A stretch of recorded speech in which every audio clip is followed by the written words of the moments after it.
So last week I made a video showing you guys the very first version of the learn by doing skill mod I was making, and you gave me a lot of good advice and feedback on what you wanted to see in that mod, and some of the changes that you guys asked for are actually already in the mod. I originally said this was going to take about a month to make. I don't think I need much longer than an additional week now, which would be 3 weeks total worked on it, so I would be ahead of schedule. If we go over to my skills, you can see this looks pretty similar to what you guys saw, but now instead of being based on hits, it is based on kills. And what that means is that there's no weird thing where you're more capable of leveling with like a faster weapon or any, annoying things like that. It is just kills. So if you get headshots, you're inherently rewarded because you do more damage, so you get more XP if you aim for the head. If your weapon does more damage, you get more XP because you get more kills. It all kind of just falls into place quite easily when you implement that mechanic. I've also added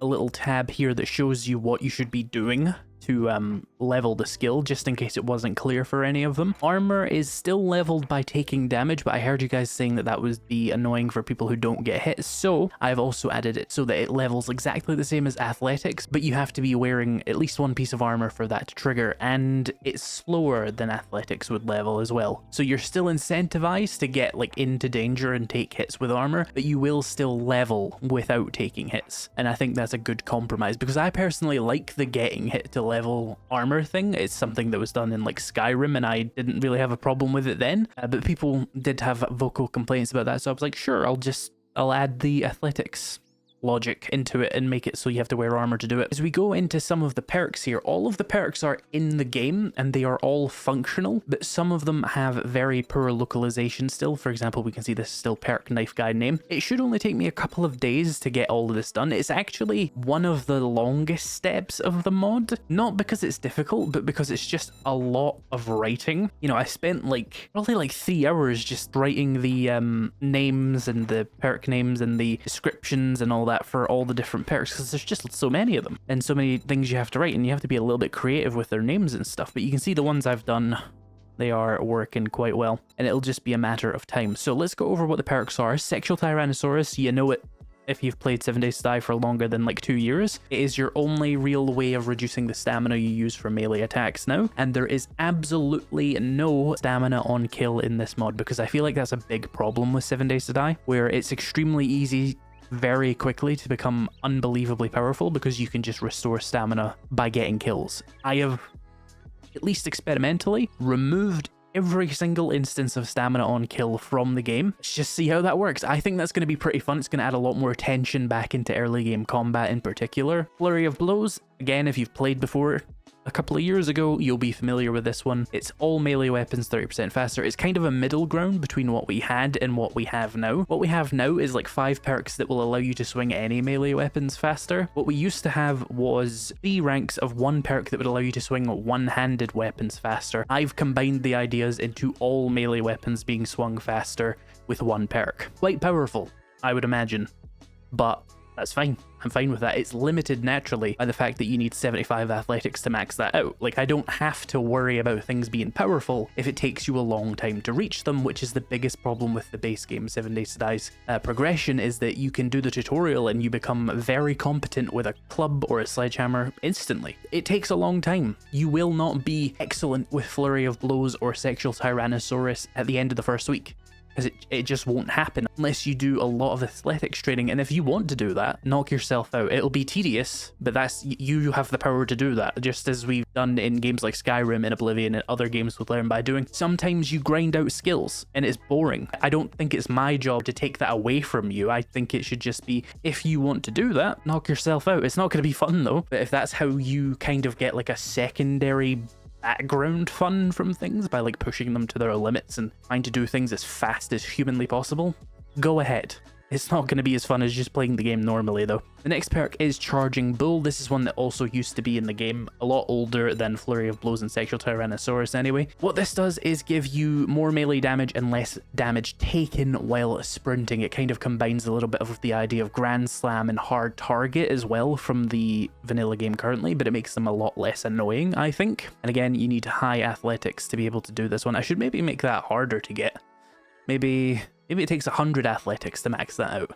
It's not too important. For 2 perks in this game, by the way, they are limited purely by your player level because there's no better way to do it, in my opinion, and I don't want a complete dependence on things like athletics. And the first of those is Brutal Strikes here. This is 50% of your headshot and dismemberment for melee weapons, and this is limited by level 5, level 10, level 15, and level 20. Think of it like half of an attribute in the base game of 7 Days to Die, but instead of being like just strength weapons, it is all melee weapons. It is only 50%. If you want the other 50% of your dismemberment and headshot damage, you have to get it specifically for your damage type. So if we go to blunt here, we have Skull Crusher, which I've stolen the name from a vanilla perk, obviously, but it does something different, and this will give you the other 50% of your headshot damage and dismemberment, and this one is based purely on your actual blunt skill, so you can choose to level that one as quickly as your blunt will allow. Pummel Pete has been nerfed a little bit, but also expanded in quite a bit. You will now get a weaker version of Pummel Pete in terms of the damage and knockdown and the combo,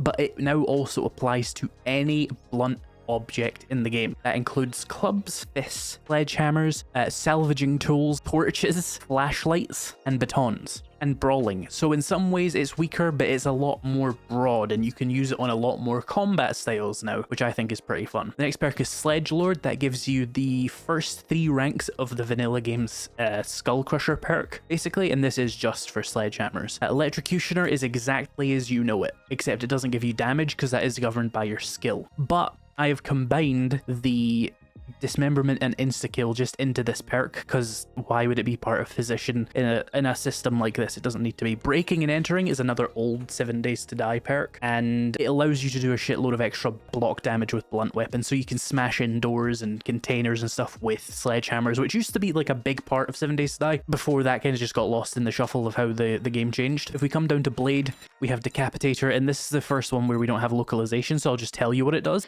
This is your decapitation perk for any bladed weapon, which is axes, knives, machetes, and chainsaws. We also have another page of mods, and you should know that you can scroll these and you will go down. You're in the same tab, but you can scroll down. So I might need to put like a little melee perks and then scroll down for more perks things, because people might not know that that's a feature 7 Days to Die has, to scroll. So yeah, deep cuts, you know it, you love it. It's just the final 3 ranks of deep cuts instead of the first 3 ranks, but you lose out on the slow that deep cuts has in the vanilla game, because that has been given to spears to make it more unique, because as it stands in vanilla, deep cuts and Spearmaster both give you slow, just in different ways. Deep cuts is now pure bleed, but it applies to a lot of different weapons now. And ignore anything you see about like boosted loot odds with perks. That is not a mechanic in this mod. You will find loot based off of your luck.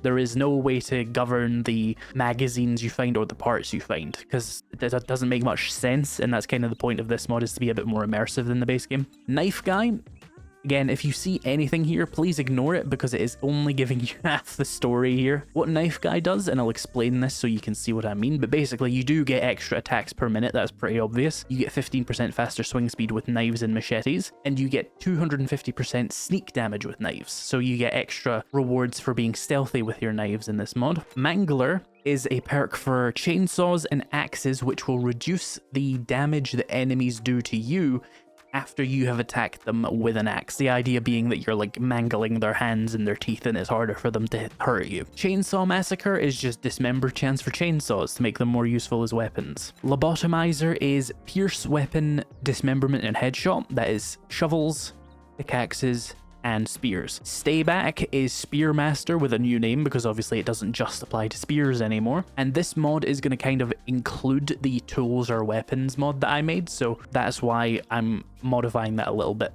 Surgical Strike is armor reduction, or target armor reduction with your piercing weapons, to give them that little extra special, unique way of playing. If we head over to the ranged perks, we have Run and Gun, Proper Maintenance, and Crippling Shot. Run and Gun no longer removes your movement speed reload penalty. That is gone by default. You can now move at full speed while reloading.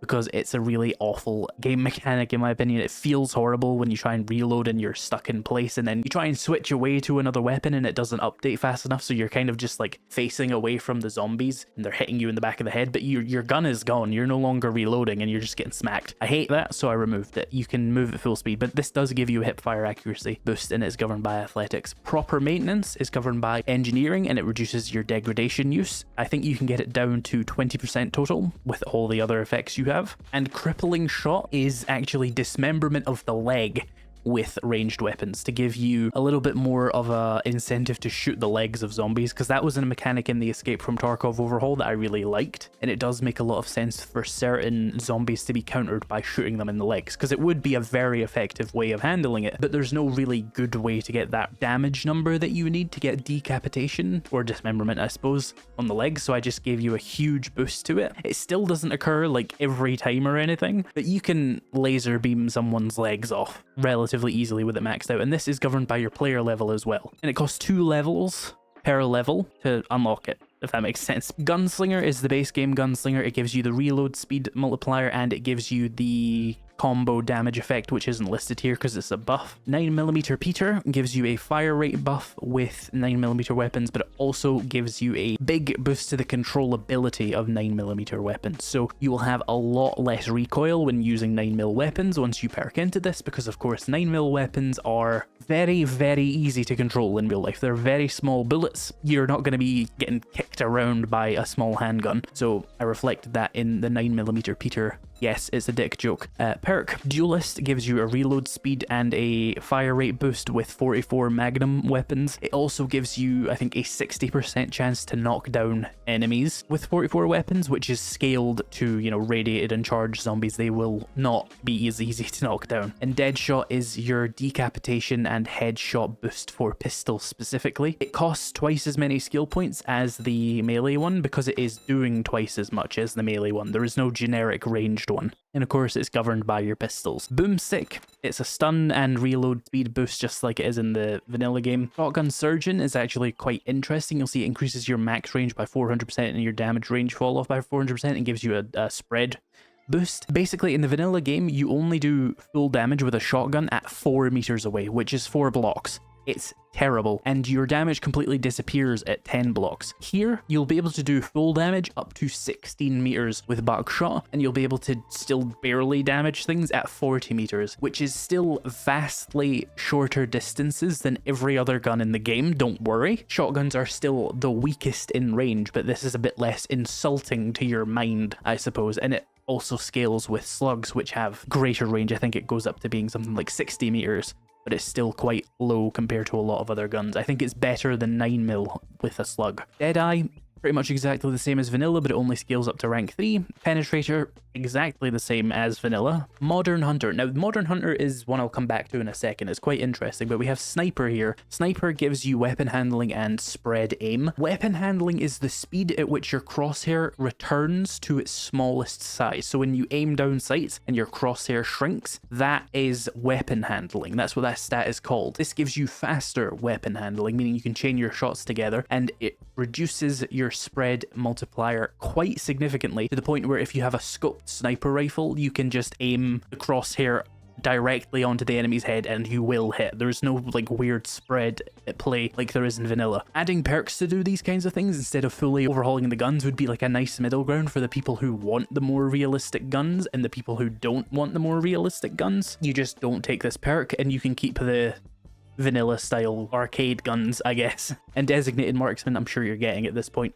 Decap, dismember. Commando is a recoil, and all this is just how you reduce recoil in the game. It's about 15% less recoil and 30% faster reload. Short controlled bursts is a really, really interesting perk that I thought was actually rather cool, and it took a good bit of brain power to actually make it work, so I would like to demonstrate it for you. Okay, so I've got Better Lead Than Dead as well, which is just your dismemberment perk, and I've got Commando. Short controlled bursts I'm going to take the first rank of. So we've got a tactical assault rifle here, and I'm going to put all these mods on it. And basically what short controlled bursts does is when you have a scope equipped to an automatic gun, you will take a aim down sights fire rate penalty. Specifically on the first rank, you will take a very severe 60% penalty, but it only applies to scoped and while you're aiming down sights. But it also gives you, start off, a 20% reduction in spread. So what this is supposed to do is essentially emulate the idea of doing short controlled bursts. So if we aim down sights, we take a fire rate penalty. You can see my accuracy is really quite controllable there. And then if we zoom out, I have a much higher fire rate. And of course, if you want to put a burst mod or a single trigger group mod on here, you can. It will just reduce your fire rate regardless. I just have the full auto on so I can show you a better contrast between the full speed and the short controlled bursts. As you level up short controlled bursts, you will suffer less of a fire rate penalty while aiming down the sights of your scope, and you will gain a greater spread multiplier to the point where it's pretty damn accurate. And you can see it's quite easy to keep a very accurate long or medium to long range thing going on there. This was to create sort of a subclass of machine guns that were more versatile medium range assault rifles, whereas the vanilla game kind of uses them much more as just LMGs with small magazine capacities. But this perk does completely play well with spray and pray, and spray and pray gives you a 50% fire rate boost, but only when you're not aiming down sights. So if you are someone who likes to play the sort of spray and pray M60 playstyle, you can take spray and pray and you will get that, and it'll just work perfectly fine for you, and you'll have a pretty much accurate M60 fire rate. M60 in this game is artificially slowed down compared to the real one. With spray and pray, you get this.